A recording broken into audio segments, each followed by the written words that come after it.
A União das Repúblicas Socialistas Soviéticas, a URSS, entrou em colapso nos anos finais da década de 1980.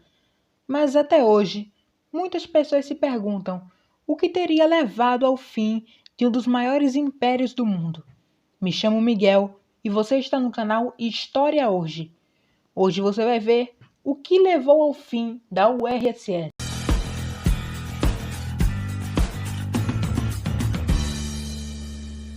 Bom, essa derrocada do Império Soviético está relacionada com o desgaste do modelo comunista de governo, implantado na Rússia em 1917 e difundido para outros países do leste europeu nas décadas seguintes. Sobretudo, durante o período de totalitarismo stalinista, o governo centralizador e coercitivo da URSS, a partir da década de 1970, foi se tornando incompatível com a realidade da globalização e da modernização tecnológica, apresentada pelos países onde predominava a cultura política democrática e economia de livre mercado. Na virada da década de 1970 para 1980, a URSS via-se na contingência de cortar gastos com guerras e com fomento de outros países em que o modelo comunista instalara-se, como Cuba. A guerra travada no Afeganistão, país profundamente influenciado pela estrutura do poder comunista soviético, na década de 1970, expôs a URSS a uma grande debilidade militar. Forças de resistência islâmica contra a sovietização afegã foram armadas e treinadas pelos Estados Unidos, mas também passaram a receber auxílio militar da China, que havia rompido com a URSS anos antes, o que conduziu o exército soviético a sucessivas derrotas. E foi nessa ambiência que houve uma nova eleição no Partido Comunista Soviético, em 1985, na qual foi eleito como novo líder Mikhail Gorbachev. Gorbachev ficou encarregado de promover reformas profundas na estrutura do Estado soviético, de modo a garantir a subsistência do regime.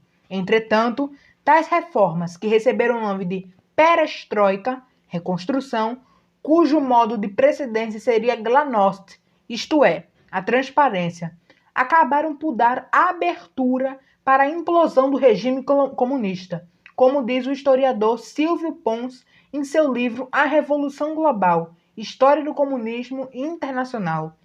Gorbachev executou ações como a diminuição do auxílio a outros países comunistas. Cuba foi um dos mais afetados.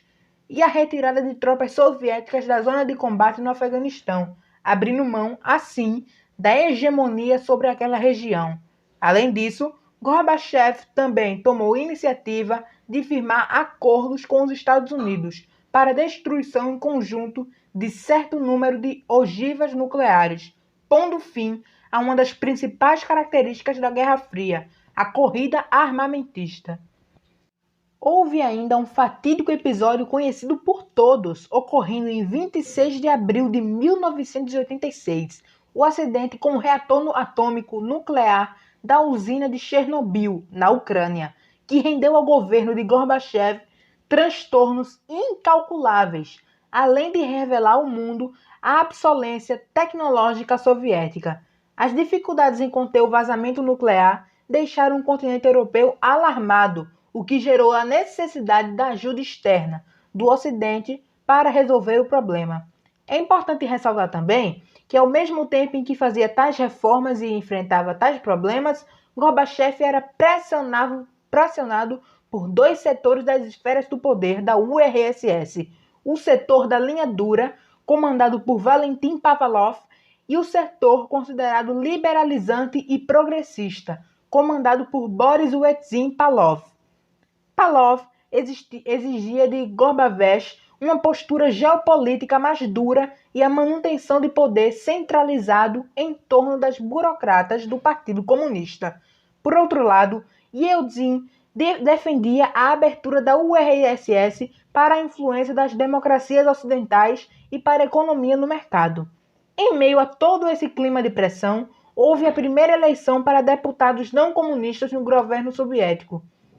As medidas adotadas por Gorbachev levaram aqueles menos abertos para as transformações, representados por Falov, a uma tentativa de golpe contra Gorbachev em 18 de agosto de 1991.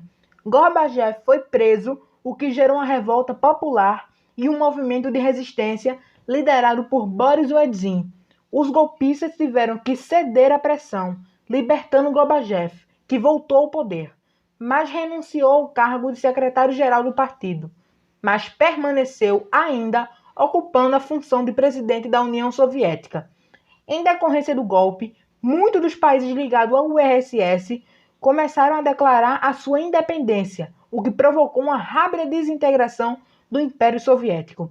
Em 25 de dezembro de 1991, Gorbachev finalmente renunciou também ao cargo de presidente, reconhecendo assim o fracasso de suas reformas e o colapso da União Soviética, comunidade de estados independentes, que implantou o modelo de representação à política de acordo com a sua realidade.